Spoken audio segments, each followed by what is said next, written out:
Up in the Himalayas, on the northern fringes of Pakistan, you find some of the most intimidating high mountain peaks on Earth. It's why the great explorer Marco Polo named this place the roof of the world.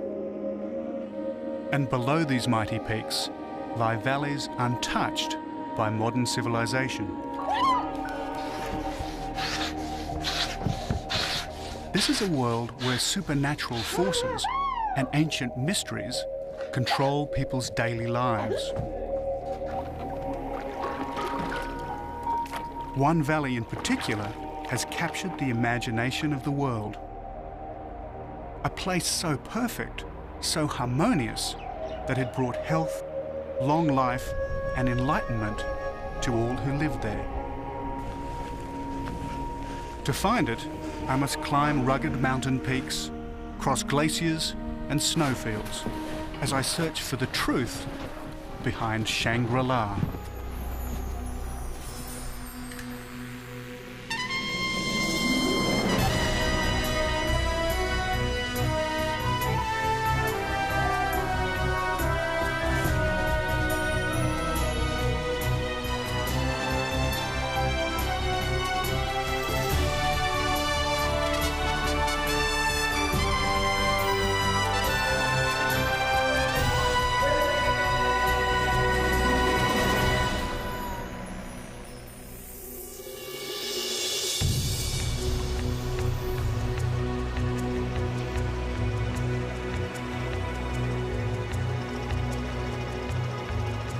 Hello, I'm David Adams, and this is the mighty Indus River.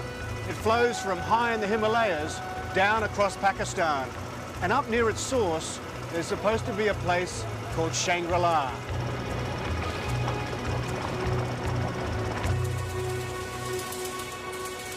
So my search starts in northern Pakistan, a country sandwiched between Afghanistan, India, and China. From Peshawar, I head northwest into the Hindu Kush, then east to the Hunza Valley, in the heart of the Himalayas.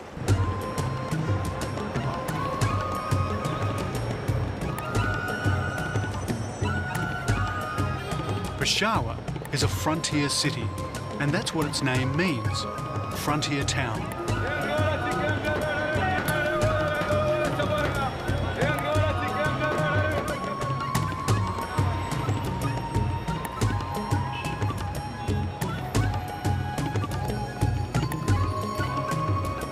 You can get anything in Peshawar, and I'm here to do a bit of research.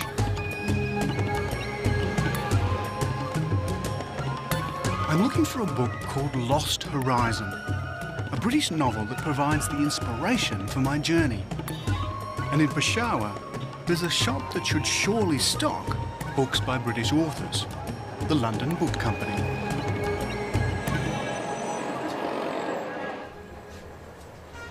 Lost Horizon is an escapist fantasy about a utopia hidden somewhere in the Himalayas. It was written in the 1930s by James Hilton, and it quickly became a bestseller. Basically, it's the story of 4 travellers escaping from war-torn Afghanistan who get lost in the Himalayas. They're rescued and taken to a Buddhist monastery called Shangri-La. There, they find a modern-day utopia, a haven of peace and harmony, a place where people live to be over 200 years old. Their adventure starts in a plain high over the Himalayas.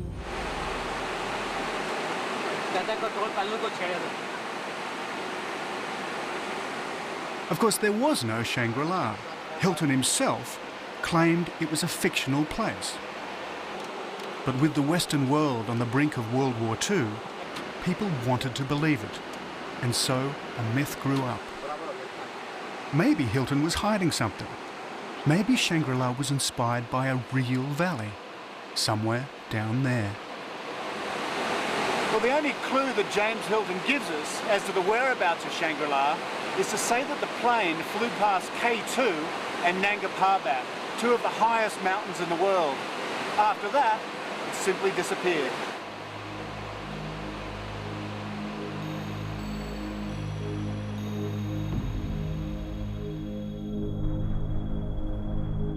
Nanga Parbat is a tantalising landmark.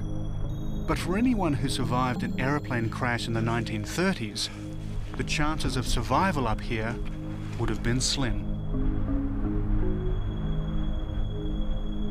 They'd have had to trek through deep snowfields and treacherous glaciers.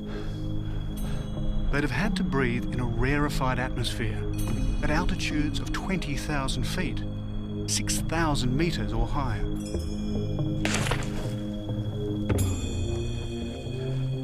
And then there are the crevasses, deep holes below the ice, ravines covered for centuries by ice and snow. From the left side. Yeah. Every footstep must be planned. Every footstep could be your last.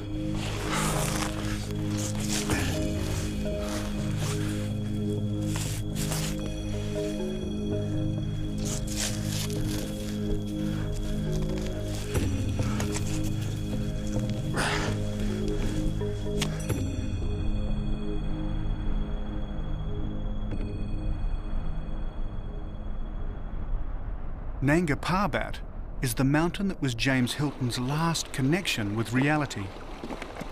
The place where the plane crash of Lost Horizon and the real world come together.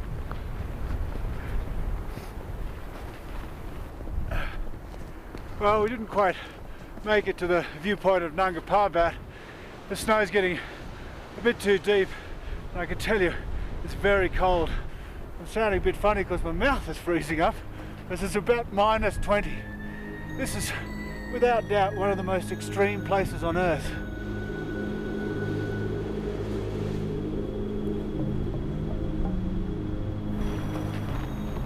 But despite these dreadful conditions, people have been coming here for centuries, looking for Shangri-La. The first was Alexander the Great. 2,500 years ago, his armies came in search of the Fountain of Youth.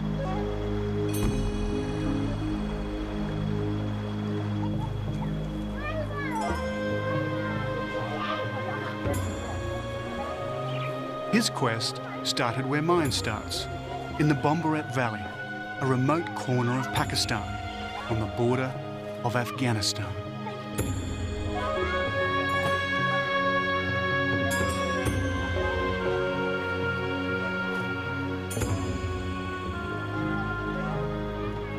This is the home of a remote mountain tribe called the Kalash. It seems a very peaceful life here. Yeah. Before my guide Jinnah takes me to see the living Kalash, he takes me to see the dead. This is what's left of their graveyard, bones and coffins scattered by grave robbers and vandals. The reason? Pakistan is an all-Muslim country, and the Kalash are the last surviving non-Muslim minority. It's very old and it's broken. For 1,000 years, their Muslim overlords have called them Kafirs, the non-believers. As a result, they are an oppressed people. This desecrated graveyard, just one example of their persecution. These were not Kalash people who took away the bones. No, Kalash don't take. But Islamic people. Yeah. Once 80,000 of them lived in this valley. Today, there are barely 2,500.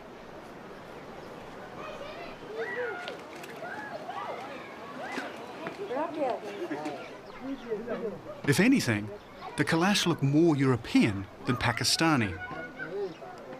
There's an amazing prevalence of blue eyes and blonde hair amongst them. And there may be a good reason why. They say that even if Alexander the Great didn't find his Shangri-La, some of his soldiers did. They stayed on and intermarried with the Kalash, who still carry their genes. Not only that, but they're remarkably hospitable. Any visitor to this valley must drink the obligatory cup of tea. Thank you very much. So have you heard of the name Shangri-La? A place called, a mystical place called Shangri-La? Yeah, the name I know. The Shangri-La is it's a good place, the people say. So do you think it's possible to find it? Shangri-La is very far. Far from here? Yeah. And I've got a long way to Yeah, travel to maybe find it's in the Gilgit side, Yeah. somewhere. I think it's the special weather. Yeah? Yeah.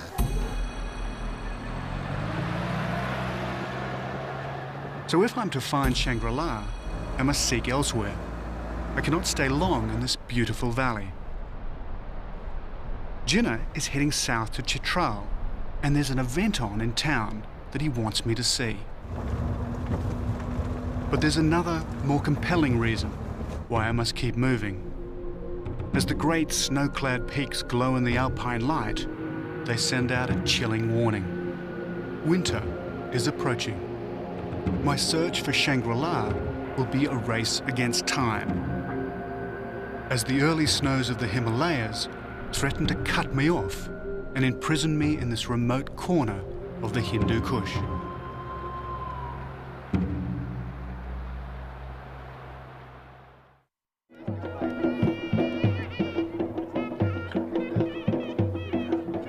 Every autumn, the wild horsemen of northwest Pakistan put their strength, courage, and horsemanship to the test. This is a game as old as Central Asia itself. It's called Bushkazi, and the object of their attention is a headless, legless goat.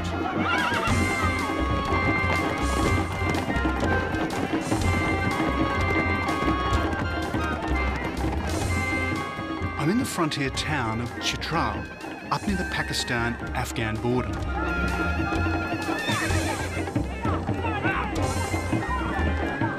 This ancient Afghan game isn't for the faint-hearted. Once a horseman has the goat, the opposition does everything in its power to get it off him. Which means a melee of grabbing, struggling horsemen, until someone makes a break.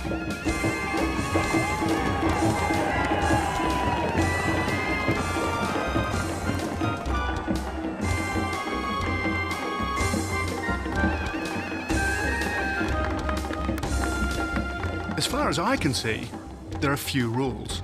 Anything goes. Jinnah tells me a lot of old scores are settled on the Bushkazi field.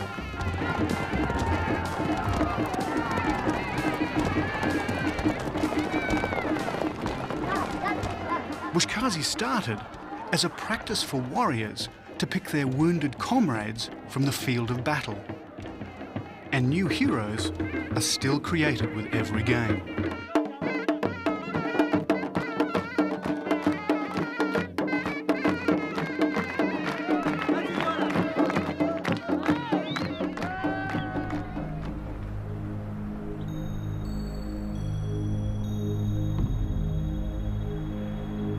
But if I'm to find Shangri-La, I must keep moving.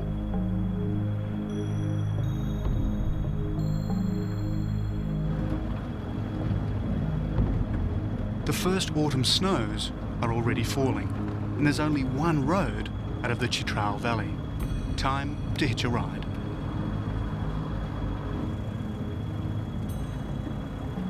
We're just coming up to the Lowry Pass, which is about 2,800 metres high. About 4 or 5 months of the year, it's cut off by metres of snow.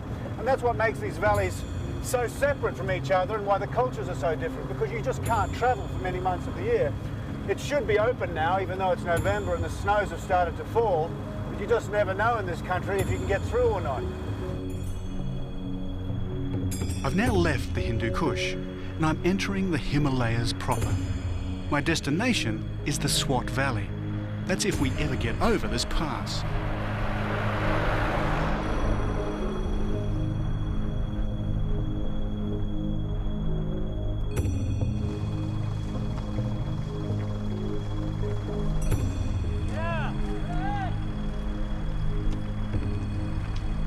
Because of the snow, the road is too narrow for passing. And since there's no regulation of traffic up here, vehicles going up come face to face with vehicles going down. And there they stop and argue. Eventually, they manage to dig away the snow. They tell me that this happens every autumn. It's crazy, but that's the way it is.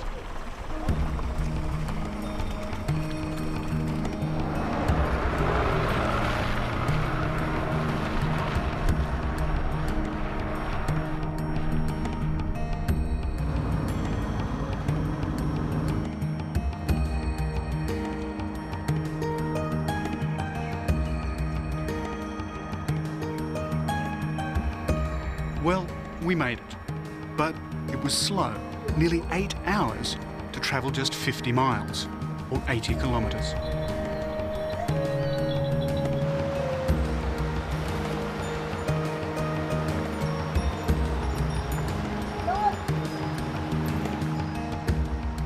I'm passing through the Swat Valley, which should by rights have had a claim to being the inspiration for Shangri-La, because this valley was the birthplace of Tantric Buddhism.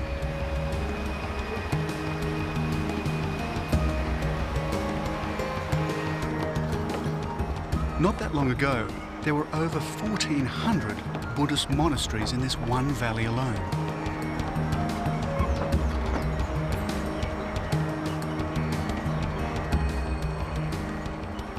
Today, Islam holds sway, and the relics of its Buddhist past have suffered accordingly.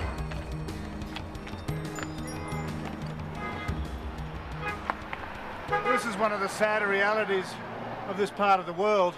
This was once a Buddhist civilization, and these sculptures are all over the place. But sadly, because in Islam you can't portray a deity, they stone them, hence all the stones around here. It's one of the sadder things about this part of the world. Where once there was a peaceful Buddha's face, the icons of Western consumerism have been pasted.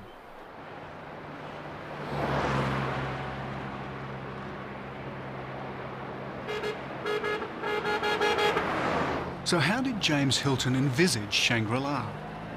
The words of Lost Horizon come flooding back.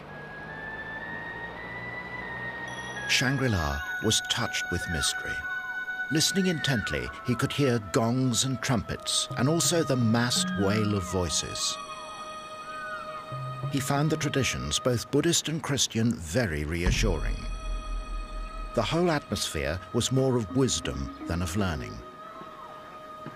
The High Lama had skill in telepathy and powers of healing. The monks had discovered the key to longevity, to semi-immortality.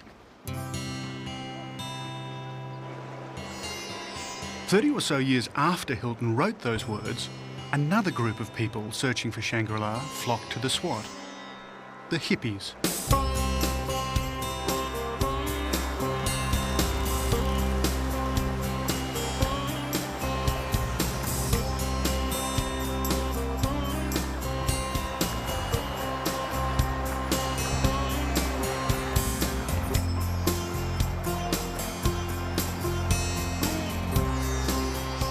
This was one of the stopping off points on the hippie trail, leading from San Francisco to Kathmandu. In fact, the Swat's always been something of a haven for foreigners. 100 years ago, the British came seeking relief from bustling towns like Peshawar. It was they who stocked its rivers with trout.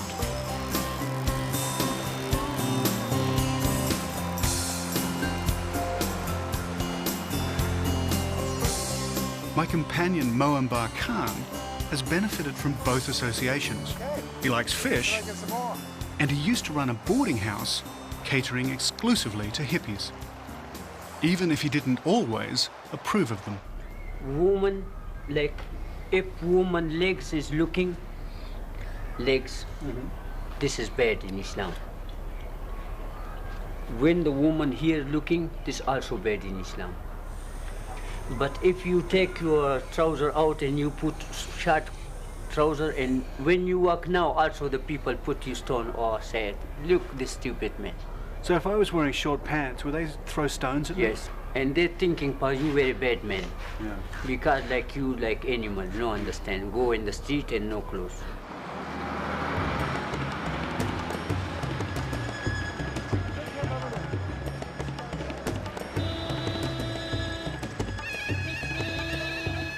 The hippies are long gone.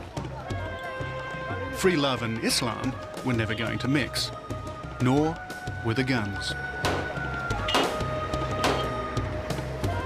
2 valleys east of the Swat is the town of Bishan.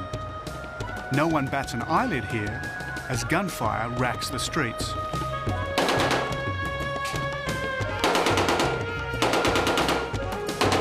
Guns are a way of life.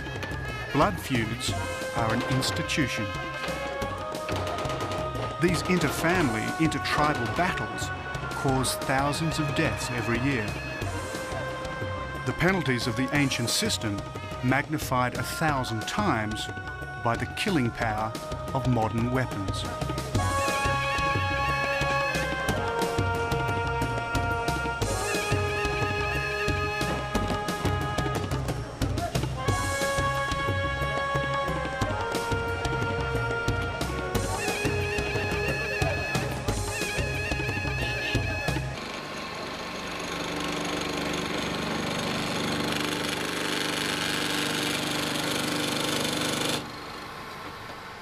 Machine guns, rifles, shotguns, pistols, all made right here, despite what the labels say.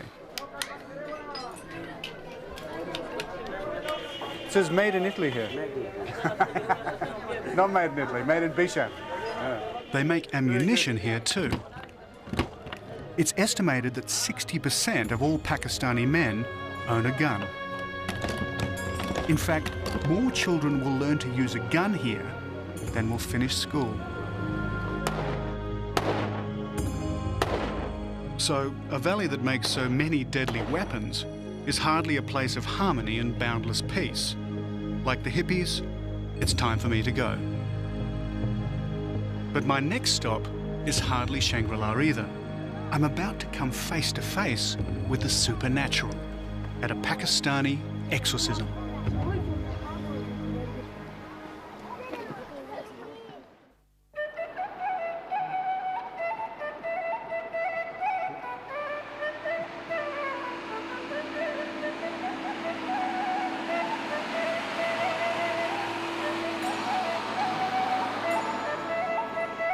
I'm high in the Himalayas on the main road linking Pakistan to China, the Karakoram Highway.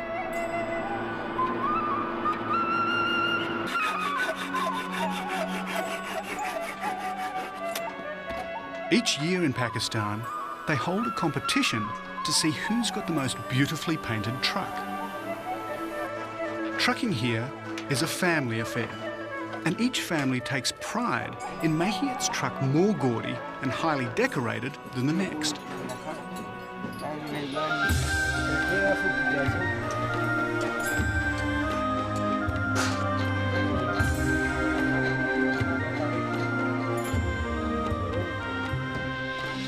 But there's a religious side to it too.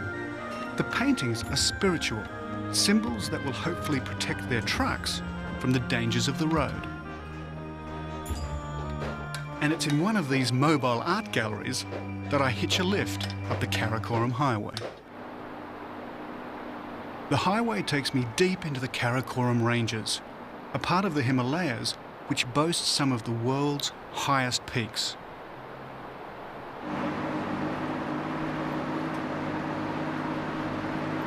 As we drive, I follow the valley of the Indus.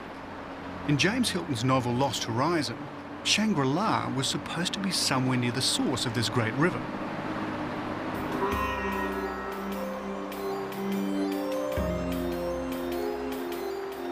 So in theory, if I follow the Indus Valley, I should find Shangri-La.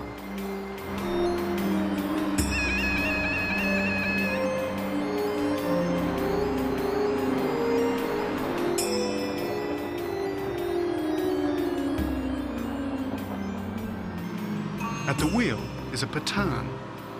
My travelling companion is also a Pathan. a member of another warlike tribe that lives up near the Afghan border. All across Pakistan, it's the Pathans who dominate the trucking industry. You are first to visit in this area? Yes, first time. I've travelled in Srinagar, in India, and also in Afghanistan, but not up here. Not up here. So do they think that if their truck is very beautiful, they will get more business? No, this is for not business. This is for pride. For pride. Yes. Well, I've never seen anything like them. They're wonderful trucks. Yeah. I'm very comfortable up here too. Huh? Yeah, thanks. It's a good way to ride.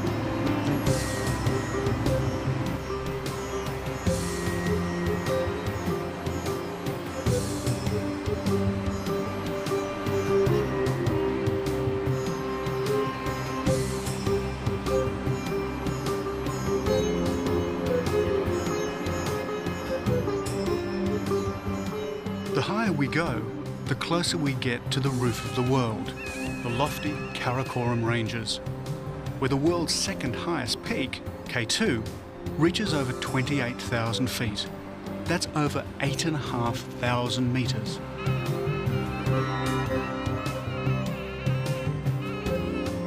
But if I want to get to my spiritual Shangri-La, I must abandon the truck. Where I'm going, there are no roads. As I draw closer to my destination, I'm warned to be careful.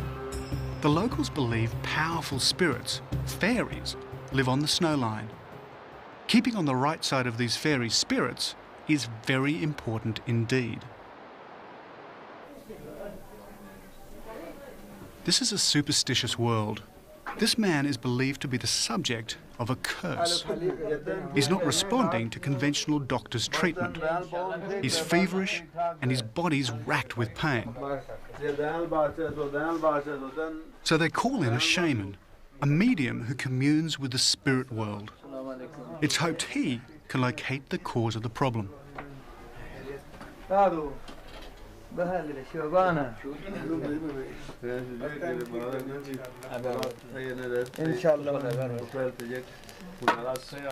The shaman inhales smoke from smouldering juniper leaves.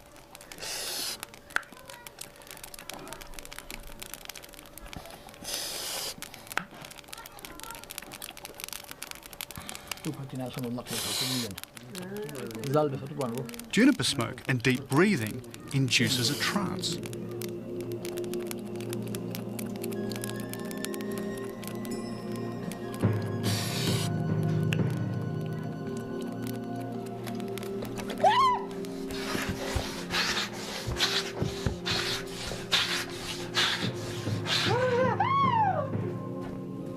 This seems almost theatrical, not real, but it's not to be taken lightly.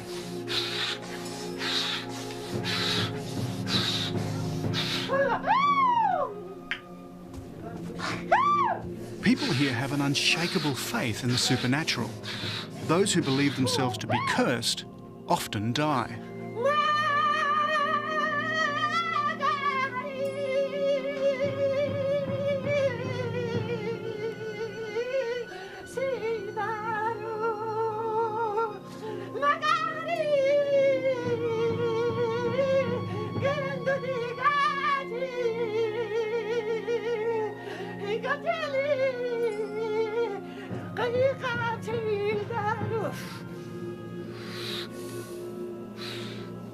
All at once, the shaman runs outside.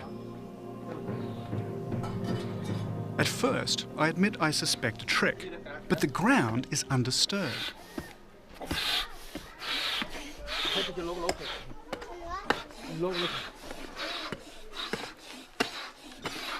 I watch carefully.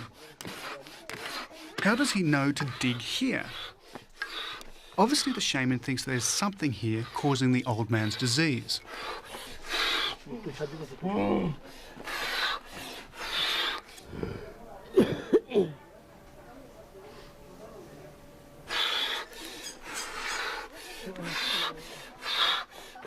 And then he finds it, a piece of skull wrapped in a rag, an evil spell placed by an enemy, a curse.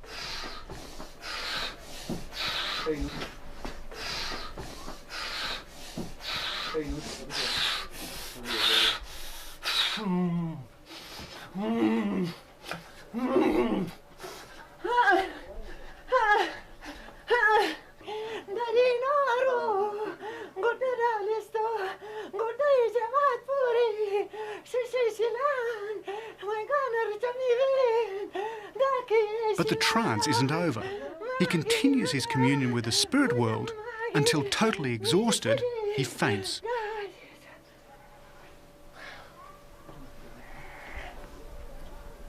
I was told that a few days later, the old man started to show signs of recovery.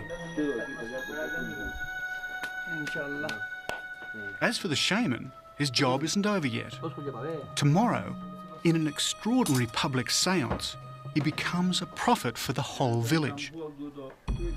Maybe through his otherworldly contacts, he can help me find my Shangri-La.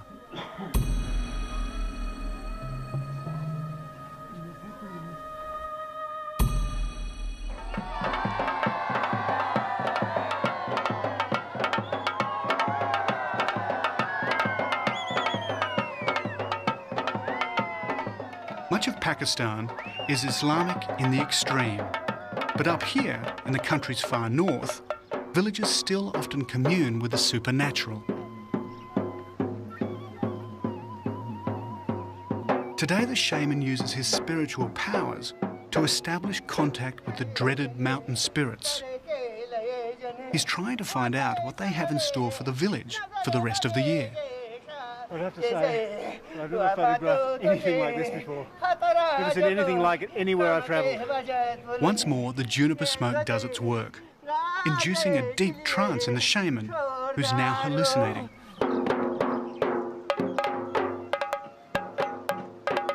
In his ecstasy, he translates the fairy prophecy.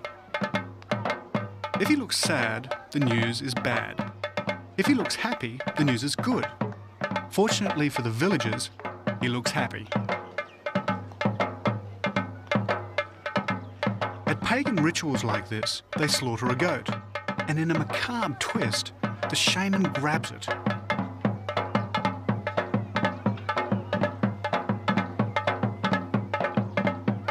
Here, the blood of a goat's head is said to be fairy milk.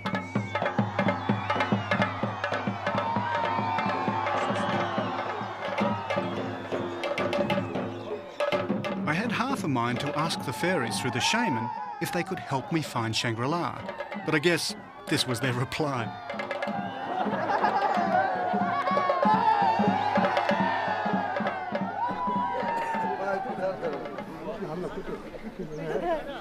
The trance lifts. The shaman leaves his fairy world and is back in the world of reality, and totally exhausted. His party may be over, but it's only just starting for the villagers.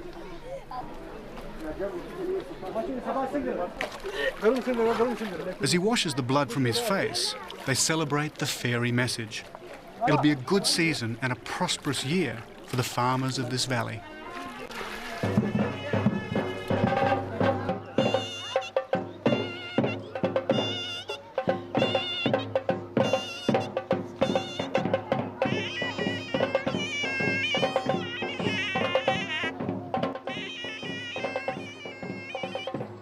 As for me, I have an appointment further up the Karakoram Highway, towards the Chinese border. My destination, Gilgit.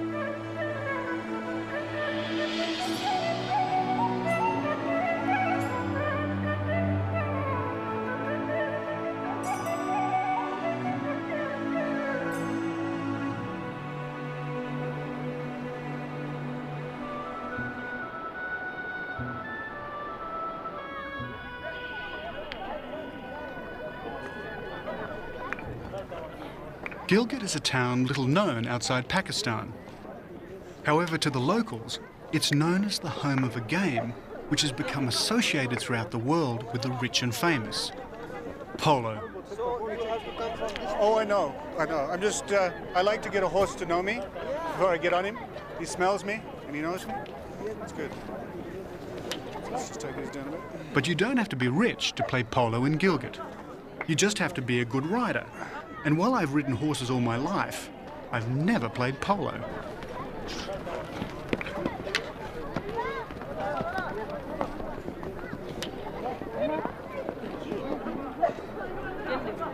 Actually, the game had its origins in Persia, but it was Gilgit that gave it its name. Polo means ball in the local language, and hitting a polo isn't easy.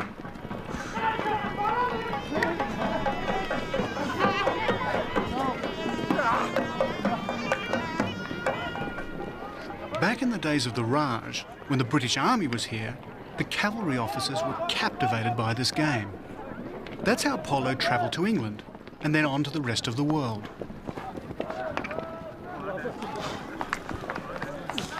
But it just doesn't seem to be my game. And it didn't get any better. These guys are just brilliant riders. Come on, David, come on. Stop playing, hurry up. Make it. Come on, David, go on. So you have to play a forceful shot. Well, at least I got to hit the ball once. Well, I can't say I've done anything like this. Most fantastic game, just I'm really bad at it. I tell my companions why I'm here, to search for the lost valley of Shangri-La. They tell me that they know of a crashed plane near a town called Skardu. Maybe it's the one that inspired James Hilton.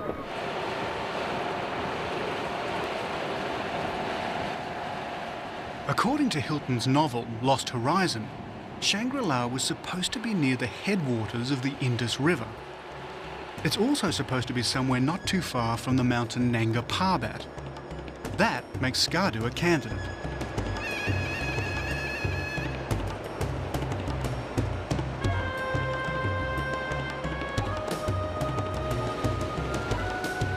But this hardly looks like paradise on Earth. The Upper Indus Valley is one of the most barren places I've ever seen. It's also Kashmir, disputed territory, land claimed by both India and Pakistan. A war zone is an unlikely setting for Shangri-La.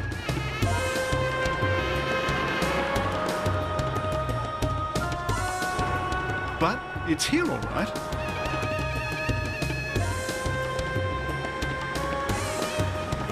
It's a 1970s theme resort, and it's where I'm staying.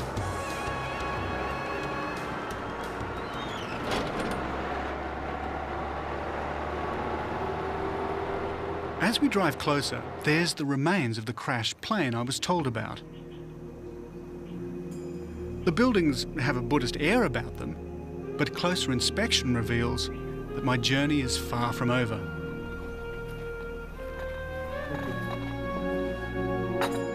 An out-of-season tourist facility, cashing in on the Lost Horizon myth, might be someone's idea of Shangri-La, but it's hardly mine.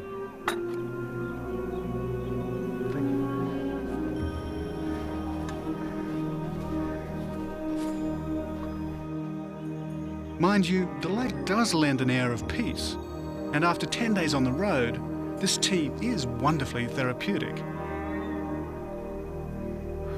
And as this commercial Shangri-La works its relaxing charms, I plan the last leg of my journey. Tomorrow, I travel to the Hunza Valley, a place where people live to be well over 100 years old, and where I find my own private Shangri-La.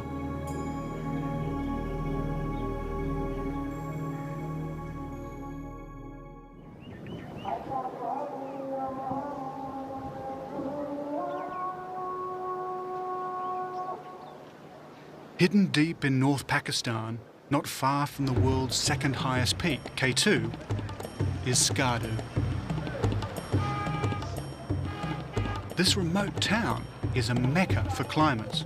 This is where they hire camping and rock climbing equipment before attempting some of the world's highest mountains. And it's not far from here that I hope to find the inspiration for the mythical valley of Shangri-La. I've travelled more than 500 miles from Peshawar on the Pakistan-Afghan border. From Skardu, I head north towards the Chinese border, where I enter the Hunza Valley.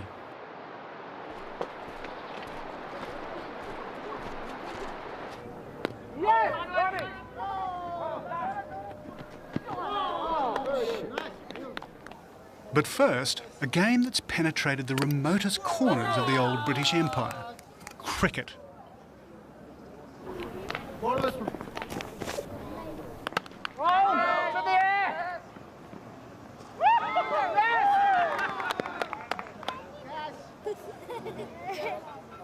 The crew and I are challenged to a match, Australia versus Pakistan. And it's not long before they have us on the ropes.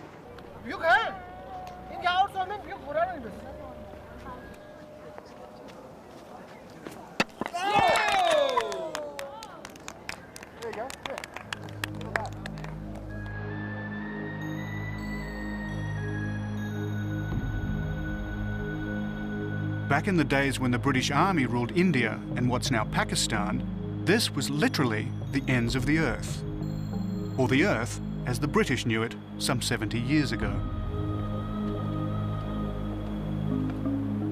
Below this fort's walls was the known world, cities, order, civilization. Beyond was the great unknown, the setting for James Hilton's Lost Horizon.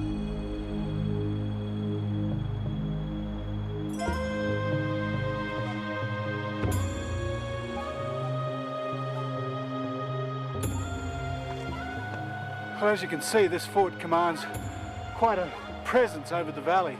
These were actually the last bastions of the British. Beyond here, it was unknown. And when James Hilton wrote his book in the 1930s, if anybody travelled even this far, it was eminently possible that a place like Shangri-La could exist, because no one knew what lay beyond.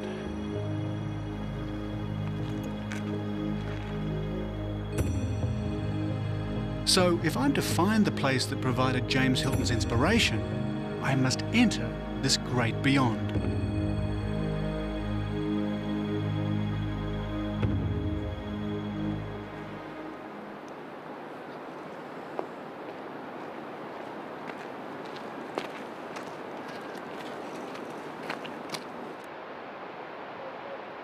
The Hunza Valley is on the other side of these ranges. The roads are rocky and few people pass this way, or certainly the way I'm going.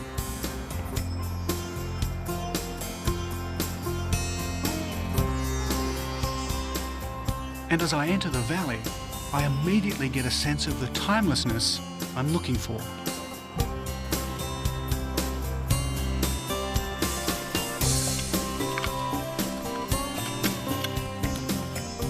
So what other clues are there? It's beautiful and there's an air of peace to it. There's also a great many old people. In fact, the Hunza is legendary for its healthy old population.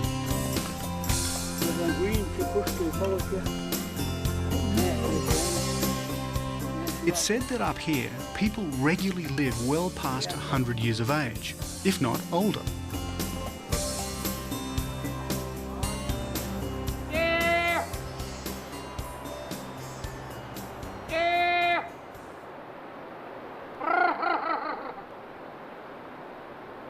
But if this is the Valley of Shangri-La, there must be a Buddhist monastery.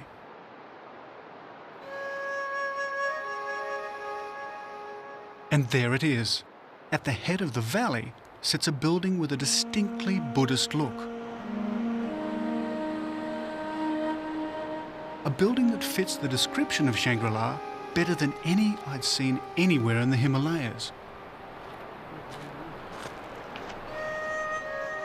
Seeing it first, it was indeed a strange and half-incredible sight. A group of pavilions clung to the mountainside with the chance delicacy of flower petals impaled upon a crag. An austere emotion carried the eye upward to the grey rock bastion above. Under the pavilion-like features of this ancient building, I enter, unsure as to what I'll find. Is this a place of enlightenment? Could it be a place that once entered, you never want to leave?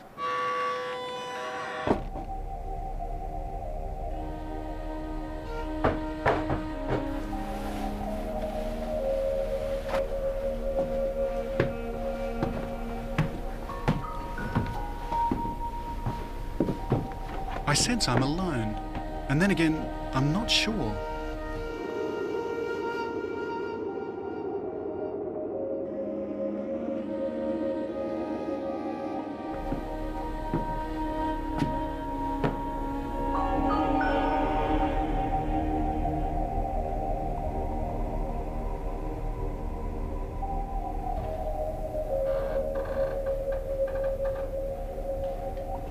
As I travelled through the narrow corridors and caught glimpses of vistas that showed how beautiful the valley was, I felt that it may well be the place that inspired Shangri-La.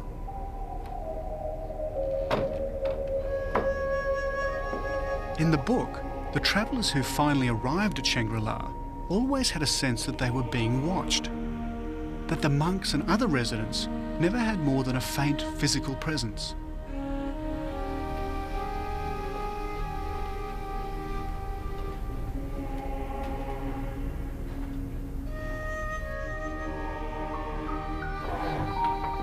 As I wander the corridors and rooms of this strange, deserted building, I too get a faint sense of the people who once lived here.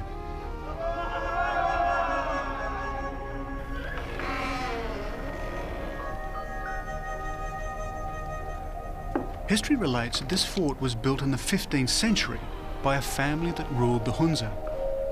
When a daughter got married, craftsmen came here from Tibet to create the beautiful buildings seen today.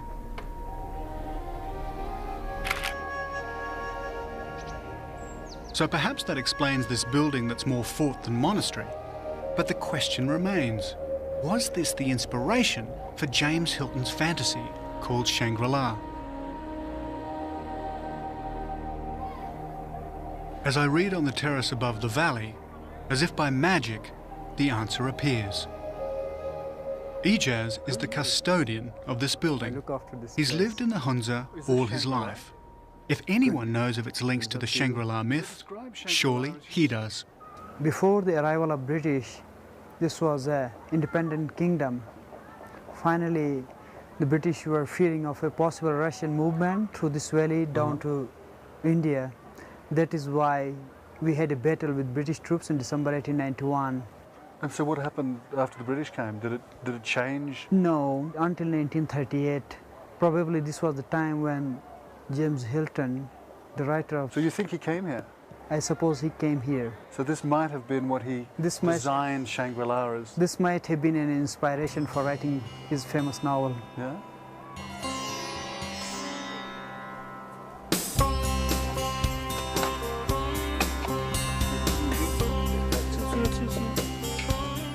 Ijaz may believe that James Hilton could have come here, but I'm not so sure. Though, it doesn't matter either way.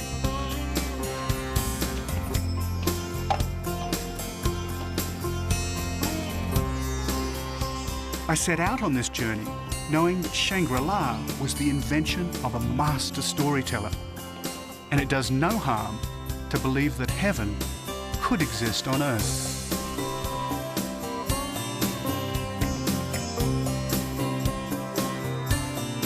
James Hilton believed each of us needed a place like Shangri-La to escape to, even if only in our imagination, a place of hope, a safe haven from the rigours of the world.